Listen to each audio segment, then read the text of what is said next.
Hey guys, it's Jordan, and in today's video we are going to compare a traditional IRA versus a Roth IRA. So what is an IRA? An IRA stands for an individual retirement account.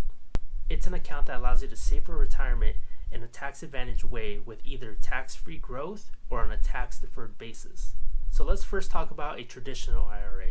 In this form of IRA, you can invest pre-tax dollars, which will allow your investments to continue to grow on a tax-deferred basis. One of the most beneficial aspects of a traditional IRA is that most of your contributions are tax deductible.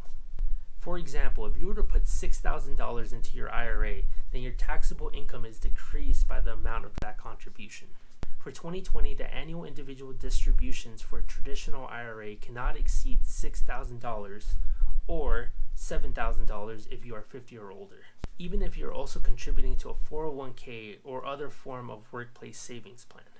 Let's say that you are filing as single or head of household and you have a retirement plan available at work. Then your traditional IRA contributions are fully deductible if your gross income was $65,000 or less in 2020. If you're married and filing jointly, then the income limit is $104,000. If you make more than these limits, then you're going to start losing deductions, but please make sure to always speak with a local CPA or tax advisor regarding any of your investments. You can start withdrawing from your account when you reach the age of 59 and a half, but it will be taxed at an ordinary income tax rate. If contributions are taken out before 59 and a half, then you will have to pay a 10% early withdrawal penalty. So let's do a quick example of how much an IRA can be worth after 40 years if you started investing at the age of 20. Let's say you start with a balance of $0 and with an annual contribution of $2,000 or roughly $166 a month. We are going to set the current age at 20 and the age of retirement at 60, as you have to be at least 59 and a half to not have a 10% withdrawal penalty. For the adjusted gross income, we are setting what we believe our income will be at retirement.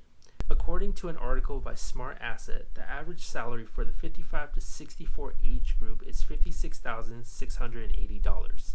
So that is what we'll set it at for this example. For this example, we are not going to check off the option where you are maxing out your future contributions, and instead you'll be investing the same $2,000 every year. We are going to set the expected rate of return at 7%. The S&P 500, which gauges the performance of the 500 largest and most stable companies in the New York Stock Exchange, has had an average annual return of 12.25% from 1923, which was the year the S&P 500 was created, through 2016. For the current tax rate, we'll leave it at 24%, which is $85,526 to $163,300 if filing single, or $171,051 to $326,600 if married and filing jointly. We found that the average salary for someone between the age of 55 and 64 is a little over $56,000. So that falls under the 22% tax rate if filing single, or the 12% rate when married and filing jointly, as long as combined you both make under $80,250 annually.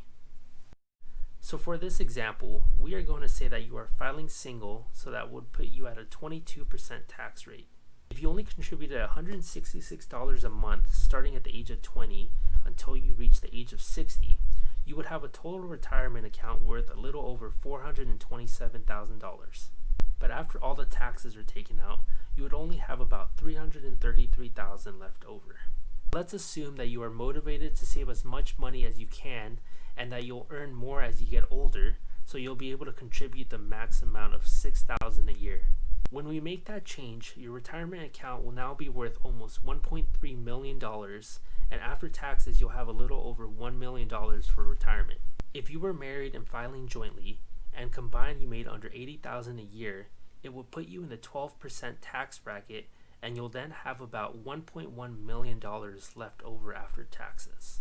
So you can still have a decent amount of money left over in your retirement account, but even in the 12% tax bracket, you would have to pay $155,000 in taxes. I don't know about you, but I would rather not pay any taxes on the money that I've been saving for retirement.